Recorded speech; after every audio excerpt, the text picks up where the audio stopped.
Bananas. Just bananas.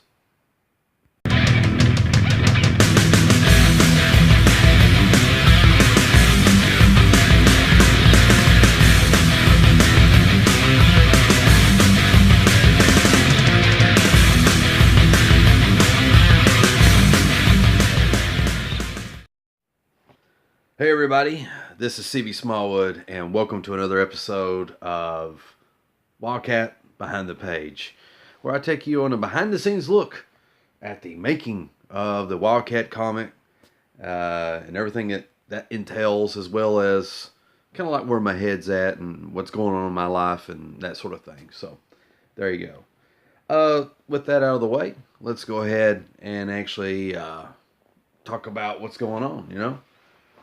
First of all, making, decent progress with um, the Wildcat comic as far as comic, as far as inks. And let's see. Unfortunately, sorry. A lot of the work on that has been, just kind of slow and steady. And I kind of like to pick up the pace. I just feel like there's just been so much going on. Let me quench my thirst. Thank you. Anyway, let's see. What else do I got to report? I'll get to what all that I've been up to here in a minute. I just want to remind everybody that if you're bored with all these shenanigans I'm talking about, you can fast forward the video at any time to the actual art segment of this video. And that way, if you kind of get bored with what I'm saying, you can go ahead and do that now. But for those of you that choose to stay and actually check out, what's going on in my mind and life, I appreciate that. So, anyway, back to what I was talking about. So there's a lot of things going on that is kind of interfering with the inking a little bit. Nothing too much beyond usual, but still some stuff. And, well, I was kind of wanting to organize my thoughts a certain way in this video, but I just go ahead and blur them out as they come to me. I have an opportunity that has come my way, okay? It actually kind of hit me like a couple months ago, and then it kind of died down. Didn't hear nothing else about it, and now it's back in my face like one of those face huggers from Alien. It's just right there. I can't get it off, so I have to deal with it one way or another. And basically, I've been approached to do a comic book. I guess it's just like a kind of like just one issue, like a self-contained one issue, one shot about Hapkido. Now, for those of you that know me or watch this channel for a while, or at least watch the last episode, you know that I practice a martial art, a Korean martial art called Hapkido, which translates into the way of coordinated energy. And it's got joint locks, kicks, blocks, punches, and yada, yada, yada, yada, just everything in the world. So when I was approached about the possibility of working on this Hapkido book, I kind of got excited, because it's not just any Hapkido book. It's about the history of Hapkido as it relates to the founder of the style. The founder of Hapkido, Che Young-sul. I'm not sure when he was born. It was sometime, I think, in the late 1800s, maybe. Very, very late 1800s. And he ended up spending about 30 years of his life. He was kidnapped from Korea, taken to Japan, spent 30 years in Japan, learned a bunch of martial arts, came back to Korea sometime in his 30s, 40s, and he started teaching martial arts, and eventually what he taught was called Hapkido. and then that's basically the idiot's guide or the Cliff Notes version of of the history of Hapkido, or Hapkido, depending on how you pronounce it. And what makes it interesting is, uh, first of all, the business end of this whole whole shebang bang is not ironed out at all, and nothing's really been made clear to me other than like, hey, take a crack at it, have fun, and I kind of like that very loose, fun attitude about things. But at the same time, there are concerns as far as like, um, time and effort, because I have to do research about like late 1800s Korea, early 1900s Japan, um, and I think 1940s, 1950s, 60s, whatever, Korea, and also do some research on the actual people, that historical figures that are in the story, so I can try my best to render their likenesses, you know, and so lots of research that I have to put into it. And then after the research stage, I have to take the plot, and the plot, the way it's kind of done, I've never seen it done this way. It's very unusual. Um, I have to take the plot and the way that it's written, because it's actually kind of like, it's kind of graphed, like a graph, and then figure out, extrapolate what they want done from that. It's not too difficult, but also, you know, so I'm going to have to do a lot of roughs, right? Got to do a lot of roughs, and then I got to do the pencils, and then for me, I feel like the inks is, me inking this stuff's important because it adds another layer of dimension, to my art. The inks that I do. I'm not saying that I'm a great inker, but I'm just saying that I kind of feel like it's part of the process of the art that I want to present. So there'll be inks. So research, doing the roughs, doing the pencils, and then inks.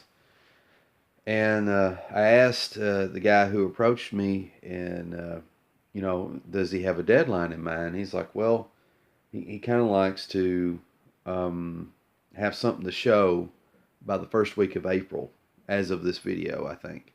And so that's roughly a month, give or take. I have a month to get as much done as possible so that he can show whatever I give to him to a publisher, I guess, to see what they think. And my only concern is I put all this time and effort into these pages, and nothing comes of it. It's just basically just a lot of time and effort, kind of wasted. Um, and I think that person that approached me, they may not realize just how hard it is to draw comics. I mean, it's a job. It is hard. It is really hard. Um, anyway, so I've got this concern, and some of you might be like, why didn't you iron out these details beforehand?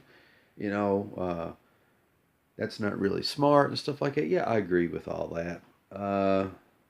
But what I'm looking at is, first of all, the benefits is, you know, I my this comic will possibly be published at some point or another, and it will, help get my name out there. It'll be a British publisher that will put out the book, possibly. Um, and secondly, the current grandmaster, uh, for lack of a better term, of Hapkido in Korea, he may get to see this comic, and I like the idea of him autographing it and me having that, to put away. I would really enjoy the idea of having his autograph on something that I've done. Um,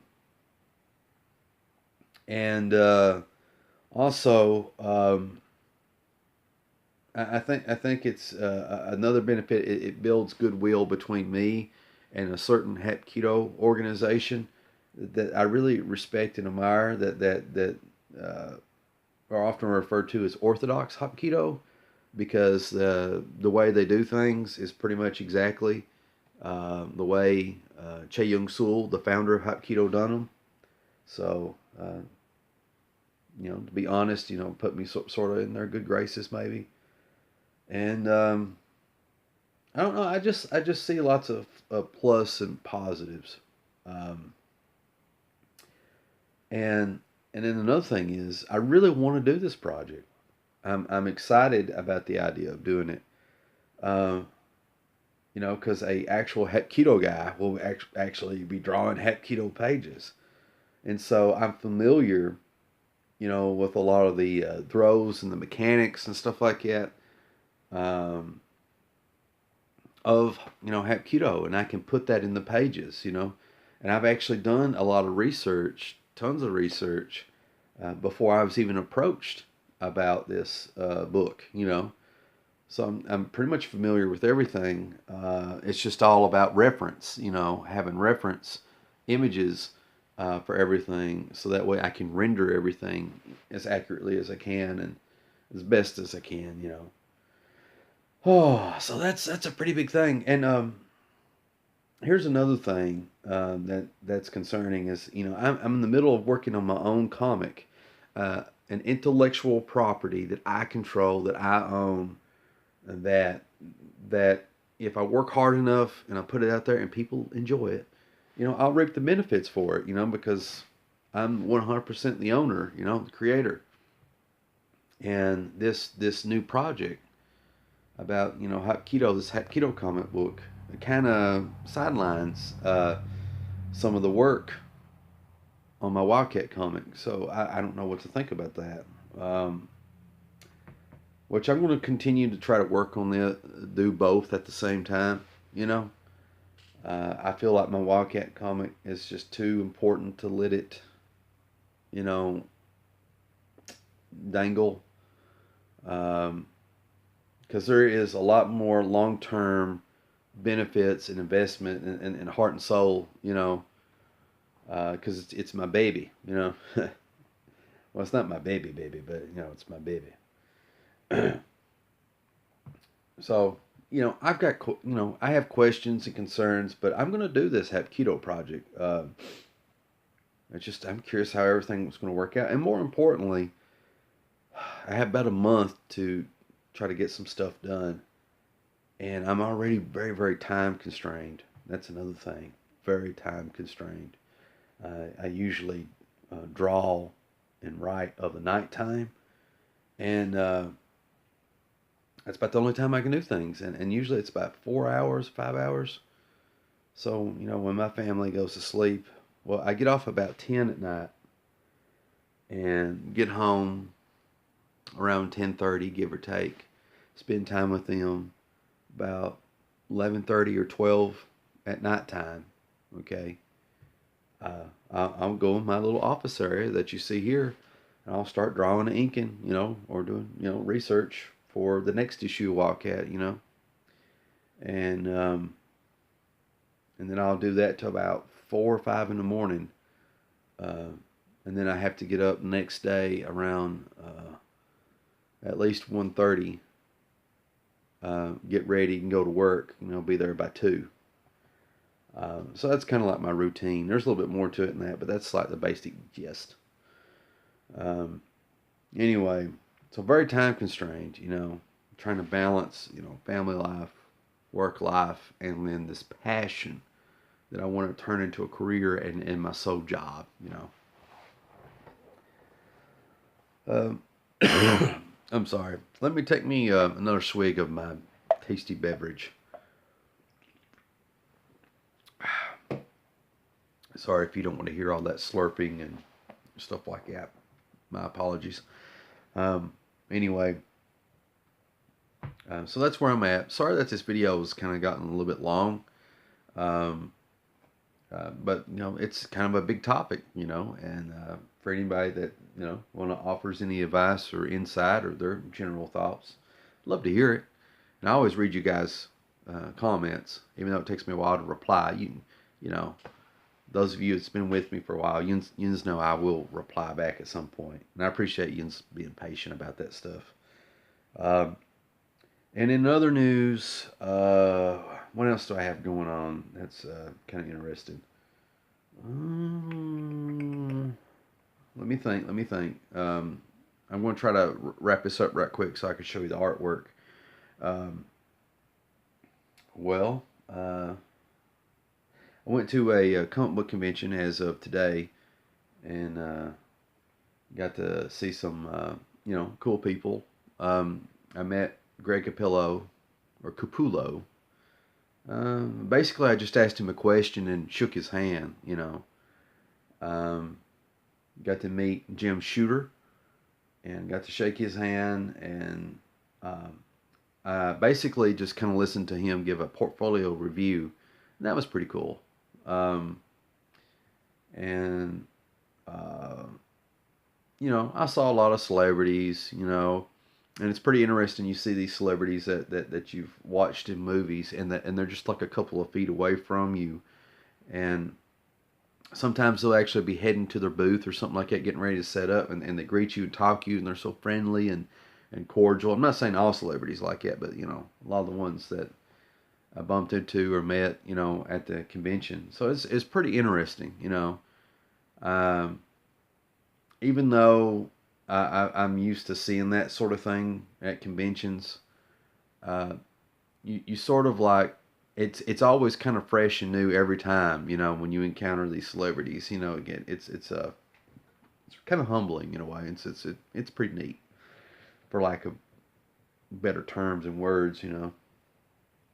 Well, I can't think of anything else. I feel like there's more to say, but that's pretty much the big chunk of things.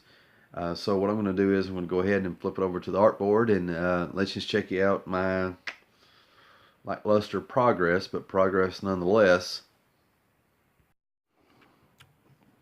Okay, we're back in this super long episode, and before I get started, this is the only comic book I picked up at the convention. And the funny thing is, I bought it for $1, and here's the price of it. When it was originally published, it was $1 back then too. And the reason I got this is because, unless I'm mistaken, it's one of the few, or maybe the only, I don't know, Rob Liefeld drawed X-Men comic, actual X-Men comic, and I don't know, I kind of like to do a review on this, because it's pretty interesting art-wise. But surprising in a lot of ways too. And I just want to say that, he gets a lot of flack that in some ways I kind of feel like he doesn't deserve. But I don't want to get into all that right now. That's a story for another day. I'm going to show you guys this right quick before I go any further. This is the roughs, the first page roughs for the Hat Keto book, and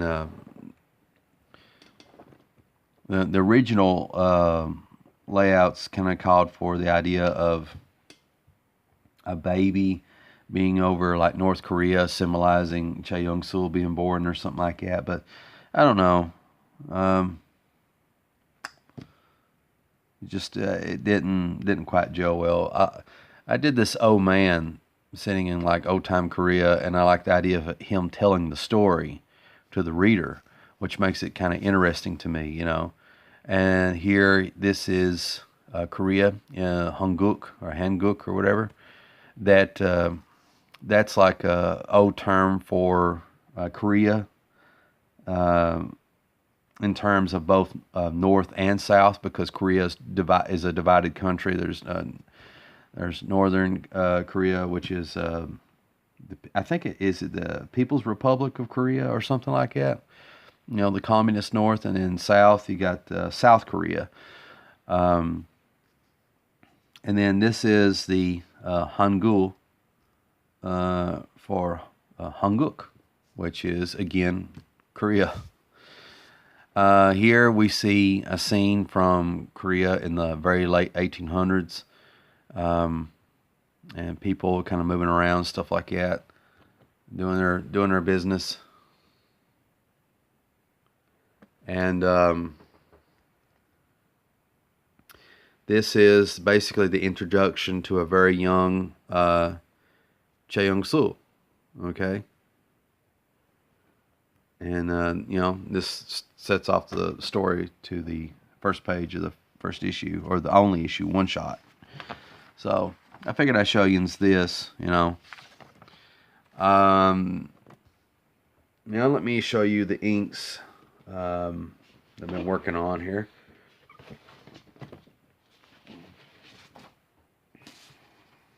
Let's see. All right.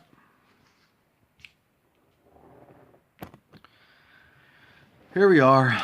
And as always, when it comes to my inks, I'll probably add more details later on down the road, or fix things, you know. I'm never really quite finished with anything, you know. It's always go, go, go, and go back later and fix it later, you know. But yeah.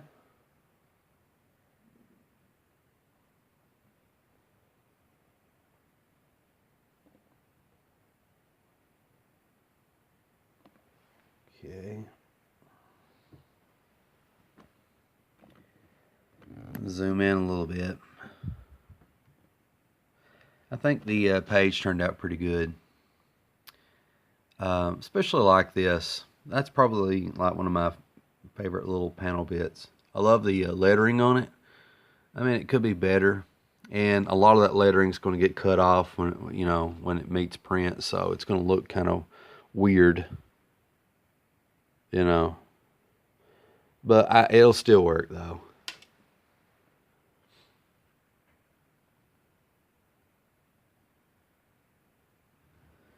And this is another favorite panel, you know. I really like how his rock arm turned out. I think it rendered pretty well.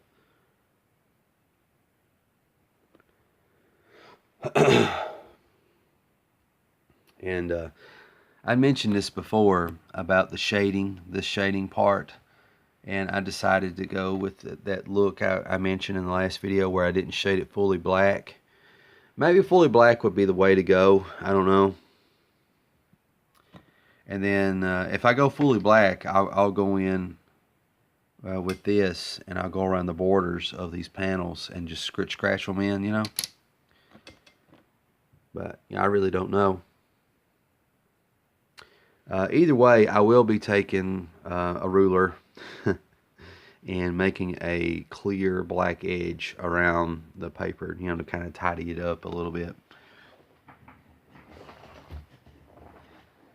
And let's go ahead and take you to the very next page. I'll be starting on whenever. This is page 11. This is one of my least favorite pages in the Wildcat story, because like the perspective is all off here, you know, because it's I was kind of like doing a bird's eye view, but like their feet positioning and lower torsos wasn't lining up in a good way, and I did something really crappy, and I tried to use a tree limb to hide my lack of ability. And I'm fine with this first panel for the most part. You know, I think it turned out pretty good. Second panel, I'm not happy with the muscular structure of this arm. Really not happy with this face. Look at this face. Look at that. It's terrible. It's an awful looking face. It's an awful looking hand too. It's a terrible looking hand. But yeah. And you know, everybody's kind of like turned away from the camera. You know, not sure if that's a good idea storytelling wise, but that's kind of how it kind of ended up. And I kind of like this last panel. You know, I need to add some motion lines showing that, you know, he punched him into the tree, you know. But I'll fix that later. And I'll fix this ground up and make it look better a little bit, you know. So, yeah, guys and gals, love to hear y'all's comments. If you got time to leave them. If not, that's cool too. As always, I appreciate all the love and support. Please remember to, you know, like, subscribe, and follow to be kept up to date to all my latest shenanigans. As always, this is C.B. Smallwood, and I'll see you in the next video.